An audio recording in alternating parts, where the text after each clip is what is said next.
Émotionnel ou rationnel, en accord ou à l'opposé. Les rencontres de l'heure. Bonjour Yasmine. Bonjour Mario.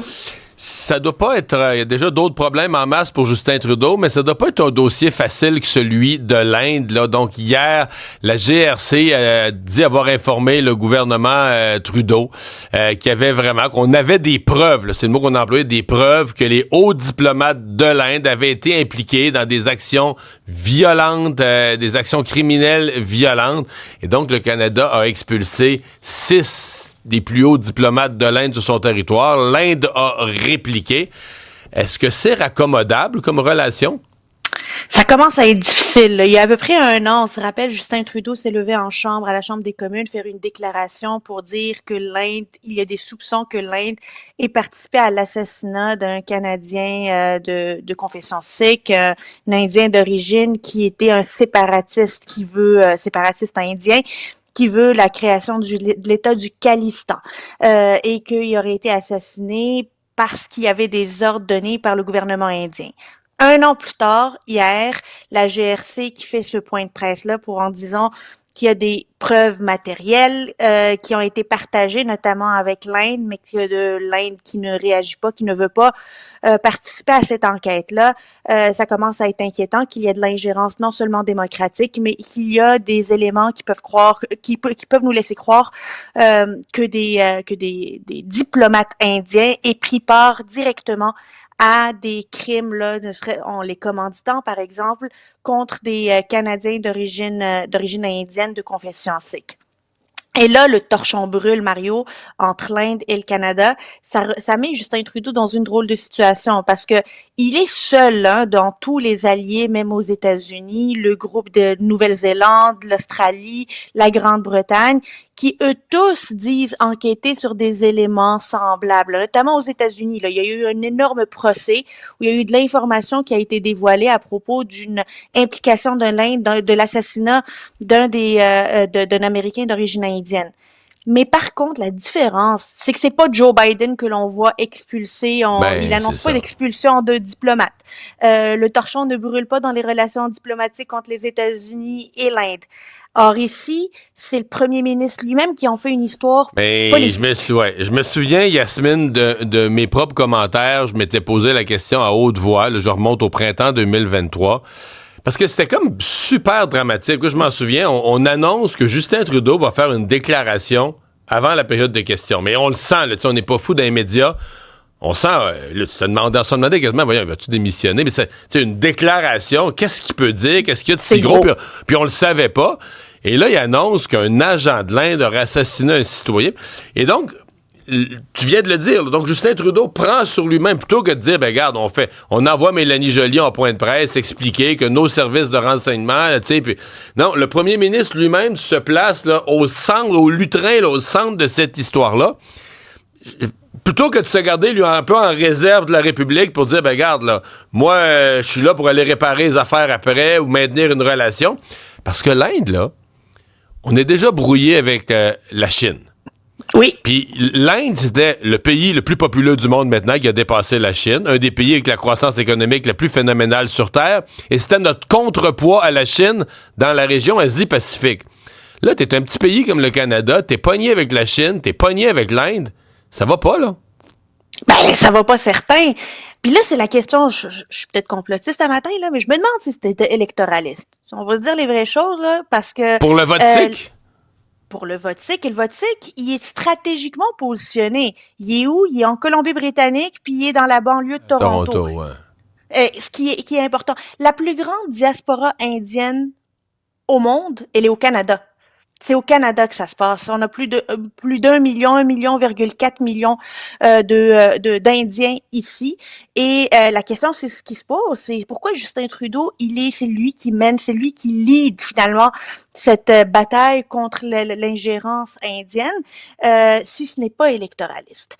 Parce que on le voit hier, il dit on va défendre nos Canadiens, on va pas laisser aucun pays, mais économiquement, diplomatiquement, d'habitude, tu dois épuiser toutes tes ressources dans les coulisses avant d'en arriver à une guerre diplomatique ouverte devant les médias comme ça, avant de médiatiser ces tensions-là. Je le redis, les États-Unis sont dans la même situation. C'est pas Joe Biden qui fait des déclarations, c'est pas Joe Biden qui annonce des expulsions. Hier, c'est une représentante de la Maison-Blanche qui a dit on entend les allégations du Canada, on va suivre ça. Les États-Unis parlent des allégations canadiennes. Ça fait pas des alliés très forts. Normalement, quand tu fais ce genre de sortie, là, tu t'attaches avec tes alliés de manière à ce que ça soit concerté, que la pression soit énorme.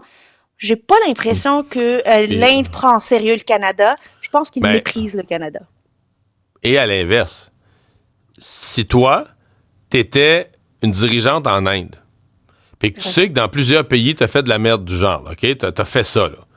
Mais que là, tu veux pas que ça le boomerang te revienne dans le front. Est-ce que le Canada n'est pas le candidat idéal?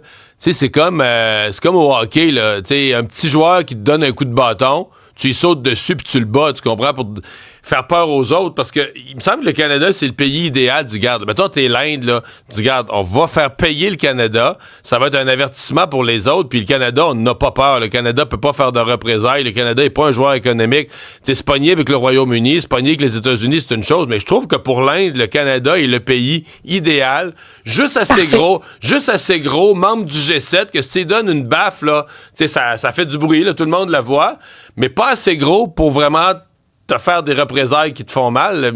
Puis, le Canada est super mal placé. En tout cas, c'est ma perception. Ben, on l'a vu quand Justin Trudeau est parti en Inde puis il aurait parlé au président Modi à propos de cette question-là. Il s'est fait revirer comme une crêpe, là. Tu sais, il s'est fait revirer, là. Il s'est même pas eu la politesse de pouvoir prendre ça au sérieux, dire qu'on va regarder ça. L'Inde dit que les allégations canadiennes sont absurdes et ridicules. Moi, j'ai tendance à croire la GRC, évidemment, s'ils ont des preuves. Mais est-ce que c'est la manière avec laquelle on se positionne pour l'avenir? Est-ce qu'on va pouvoir rétablir des relations diplomatiques avec un joueur important sur la scène internationale? Et au-delà de ça, la balance commerciale entre le Canada et l'Inde est en faveur du Canada. Le Canada exporte bien plus que ce qu'on reçoit de l'Inde. Est-ce que tout ça, cette relation économique va être mise à la glace? J'ai pas l'impression que c'est dans l'intérêt du Canada, ni d'un point de vue géostratégique, ni d'un point de vue économique. Ouais. Il est pas mal isolé actuellement, le Canada, parmi ses alliés qui vivent à peu près la même chose. Bon, on était un peu plus long là-dessus. On va accélérer. La FIC, c'est vote aujourd'hui. Demain, on devrait avoir le résultat jeudi sur cette proposition du conciliateur.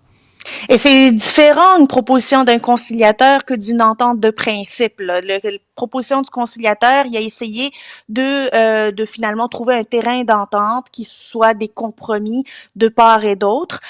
Si elle est acceptée par l'Assemblée, le vote va durer jusqu'à jeudi 20h. Ça va devenir la nouvelle convention collective.